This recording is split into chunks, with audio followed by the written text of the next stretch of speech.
салом бинандагони гиромӣ, барномаи хабарии Паёмнюз аст. дар студия бо шумо Шӯҳрати Раҳматулло. Сархати муҳимтарин хабарҳои рӯз. 123 вакили дифоъ ё адвокат аз санҷиши тахассусӣ нагузаштанд. қарзи барқи тоҷик ба 13 миллиард сомонӣ наздик шудааст. академияи улуми тоҷикистон дастгирии ҳизби наҳзати исломии тоҷикистон аз ҳукумати қонунии Туркияро маҳкум кард. 38 нафар устодони донишгоҳи давлатии Кӯлоб камсавод ё тасоддуфӣ будаанд. 123 вакили дифоъ ё адвокат аз санҷиши тахассусӣ нагузаштанд. дар ин бора масъулони вазорати адлияи Тоҷикистон рӯзи 27 июл зимни нишасти матбуотӣ хабар доданд. тибқи иттилои вазорати адлия ба 11 адвокат ё вакили дифоъ барои супоридани имтиҳон тамоман иҷозат дода нашудааст. сабаби ба имтиҳон иҷозат дода нашудани 11 вакили дифоъ мувофиқат накардани онҳо ба дараҷаи тахассуси адвокатӣ будааст. вазорати адлия мегӯяд ки аз 505 вакили дифоъ дар кишвар фаъолияти адвокатии 134 нафар лағв шудааст. ҳамин тавр 371 вакили дифоъ тавонистанд имтиҳони тахассусиро бисупоранд. ба гуфтаи масъулони вазорати адлия талаби супоридани имтиҳон ба хотири боло бурдани сатҳи касбияти вакилони дифоъ ва беҳтар кардани хидматрасониҳои ҳуқуқӣ ба мардум аст. аммо ба назари иддаe аз вакилони дифоъи машҳур мисли Файзинисо Воҳидова ин қонун назорат аз болои корашонро шадидтар карда бештар роҳи халосӣ аз вакилони гапнодаро ва ё вакилони парвандаҳои пурсару садост. бо ин вазорати адлия мавқеашро муайян намуд, эътироф намуд ки имрӯз барои ҷомеаи мо ҳуқуқи инсон чизи муҳим нест. модоме ки ҳуқуқи инсон муҳим нест, институти адвокатура низ ҳамчун як институти ҷомеаи шаҳрвандӣ ки аз ҳуқуқи мардум дифоъ мекунад, пас хулоса бароварда мумкин аст ки барои Тоҷикистон лозим нест. ин пеш аз ҳама ин тасмими вазорати адлия поймолкунии конститутсияи ҷумҳурии Тоҷикистон, дигар қонунҳои миллӣ ва чанд созишномаю конвенсияҳои байналмилалӣ ки аз ҷониби Тоҷикистон ба имзо расидааст. чаро имрӯз зиёда аз 100 нафар адвокатҳо аз имтиҳон, яъне имтиҳони тахассусӣ нагузаштанд? ман фикр мекунам ин ҳам шояд барои як худнамоишдиҳӣ байни омма ки гӯё ки вазорати адлия адвокатҳоро аз ғалбел гузаронда истодааст. гӯё ки онҳо дониши адвокатҳоро дақиқан санҷида истоданд. ҳолон ки ман шахсан худам ба донишу саводнокии ҳамон аъзоёни гӯем комиссияи тахассусӣ шубҳа дорам, чун онҳо ҳама як собиқаи назариявӣ доранд, яъне теоретик ҳастанд, лекин дар таҷриба онҳо воқеан бо гӯем дифоъи ҳуқуқи инсон аслан бо таҷрибаомӯзӣ дар таҷриба кор накарданд. ҳама шахсони мансабдор буда тамоми умри худро дар утоқҳои корӣ гузаронданд. аслан ҳамин тағйироте ки охирин бор ба ин қонун ворид гардид, як қонуни шармандавору шармсор мебошад. имтиҳони тахассусӣ ё касбии вакилони мудофеъ баъд аз қабул ва ба иҷро даромадани қонуни нав дар бораи фаъолияти вакилони мудофеъ дар соли ҷорӣ сурат гирифт. то қабули ин қонун дар Тоҷикистон 8 коллегияи адвокатҳо ва ҳудуди 2000 адвокат ё вакили дифоъ фаъолият мекарданд. Усмоналӣ Усмонзода, вазири энергетика ва захираҳои оби Тоҷикистон, дирӯз 27 июл дар нишасти матбуотӣ эътироф кард ки ширкати барқи тоҷик беш аз 12 миллиарду 800 миллион сомонӣ қарздор аст. қисми бузурги ин маблағ 9.8 миллиард сомониро қарзи ин ширкат дар назди вазорати молия ташкил дода, 1 миллиарду 246 миллиони он қарзи барқи тоҷик аз Орионбанк будааст.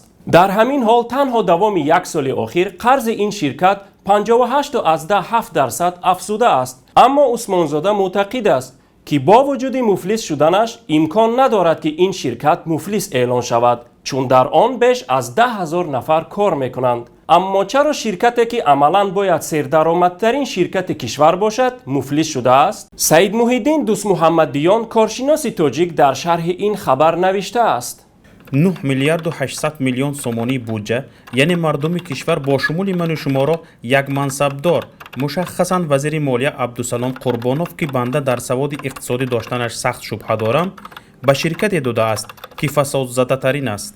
در این کشور یگان نهادی هست که پیش راه طلب و تاراج ذخیره های ملی و پولی بودجه را گیرد. عبدالمنان شیرالیف کارشناس دیگر میگوید از نگاه اقتصادی اصلا امکان ندارد که کارخانه مثل برق تاجیک مفلس شود.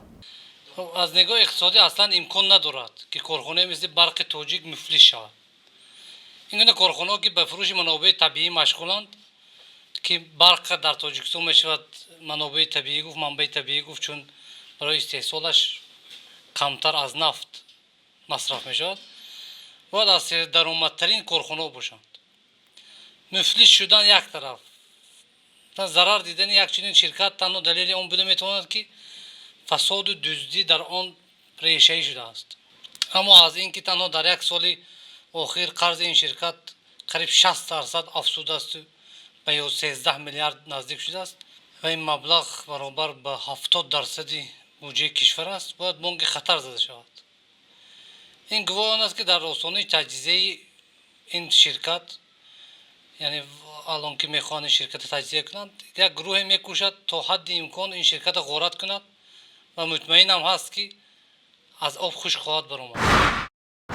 کاتب مطبوعاتی اکادمی علم‌های تاجیکستان شروان عمریدین روز 27 ایول معلومات را انتشار نموده دستگیری حکومت رسمی ترکیه از جانب حزب نهضت اسلامی تاجیکستان را محکوم کرد.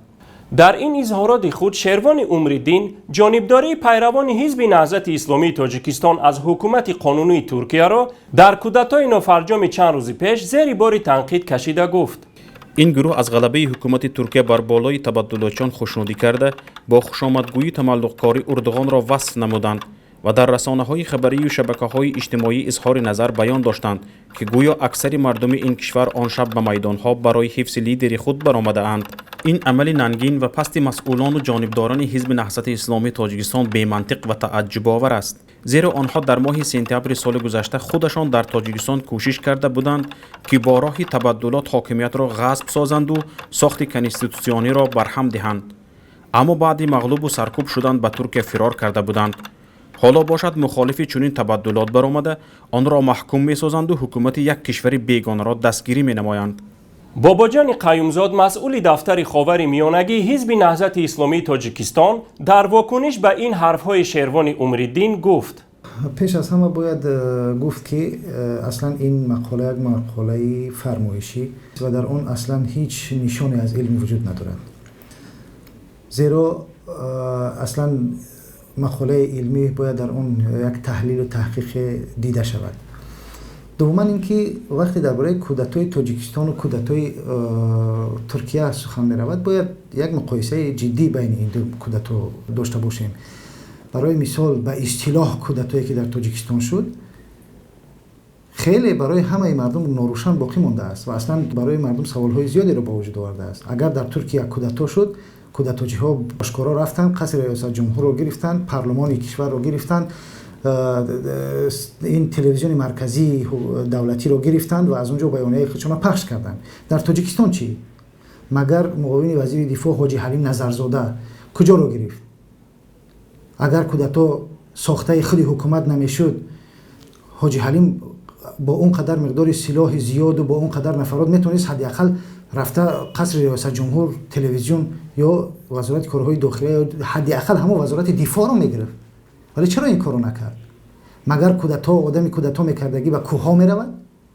این مشخص است که دروغ است. کودتایی در تاجیکستان هیچ کودتایی صورت نگرفته است. این یک اقدام خود حکومت بود که محض به خاطر بدنام کردن حزب نهضت اسلامی تاجیکستان تشکیل کردن. دوم اینکه در همون حالت با وجود اینکه ما مطمئن بودیم و میدونستیم که هیچ کودتایی صورت نگرفته است، و حتی همین کودتای ساخته رو هم حزب نهضت اسلامی تاجیکستان محکوم کرد. نه تنها کودتای ترکیه رو، کودتای تاجیکستان رو با وجود دروغ بدنش محکوم کرد. سوم اینکه اگر ما رو متهم به این میکنن که ما خود کودتاگر هستیم، اون زندانیایی که امروز در زندانهای تاجیکستان هستند از حزب نهضت اسلامی تاجیکستان، پس چرا اونها رو در مظهر عموم در پیش خبرنگاران، جامعه جهانی و جامعه کشور محاکمه نکردند و نه اومدن اثبات کنند که اینها کودتاگر هستند؟ تا امروز کدام یک از اعضای حزب نهضت اسلامی تاجیکستان رو توانستند اثبات کنند که این کودتاگر است و در یک اون کودتایی که به اصطلاح خودشون تشکیل کرده بودند دست دارد؟ تا امروز هیچ چیز اثبات نشده است. از طرف دیگر بعضی ها خیلی ناراحت از این هستند که ما از حکومت ترکیه یا اینکه از اردوغان وصف کردیم یا که در حمایت کردیم. در واقع این حمایت از اردوغان نیست. این حمایت از مردم سالاری، دموکراتیا و آزادی است. اردوغان امروز نه تنها در ترکیه بلکه در اکثر کشورهای جهان اسلام محبوبیت دارد. محبوبیت اردوغان هم تنها به خاطر نمیدونم ترک بودنش یا به خاطر دیگر نیست، تنها به خاطر این است که توانسته است بین ارزش‌های دینی و دنیوی آمیزش کند و این ارزش‌ها را در خدمت ملت و جامعه خودش قرار بدهد. اردوغان به مقابل دینش جنگ اعلان نکرده است، مثل حکومت تاجیکستان، مثل جناب رحمانوف این کارو نکرده است. ولی برعکس این رحمانوف، اردوغان توانسته است که اون ارزش‌های دینی و دنیوی را در کنار هم بگذارد و جامعه خودش از یک حالت بحرانی و بسیار حالت بد اقتصادی به یک جامعه پیشرفته و یکی از کشورهای مقتدر اقتصادی جهان تبدیل بدهد. این است که مردم نه تنها در ترکیه حتی در دیگر کشورها هم از اردوغان حمایت میکنند و در عموم حزب نهضت اسلامی تاجیکستان بعد از اینکه با سازشنامه صلح امضا گذاشته است هرگز دست به هیچ کودتایی نزده است و هیچ فکری هم درباره کودتا یا مبارزه مسلحانه نداشته است و این را میتوان با چی اثبات کرد؟ با اینکه در نهضت اسلامی تاجیکستان هیچ نمونه از فعالیت نظامی یا غیر سیاسی دیده نشده است و هیچ کس هم این را اثبات کرده نتونسته است. اگر حکومت میتوانست کمترین اثبات برای این کار پیدا کند تا امروز اون را به گوش جهانیان رسانده بود و این را به همه گفته بود. ولی ما امروز شاهد هستیم که حتی یگان سازمان بین المللی و حتی هیچ کشور دنیا به ادعاهای حکومت تاجیکستان باور ندارد و حزب نهضت اسلامی تاجیکستان را افراطی و تروریست نمیداند.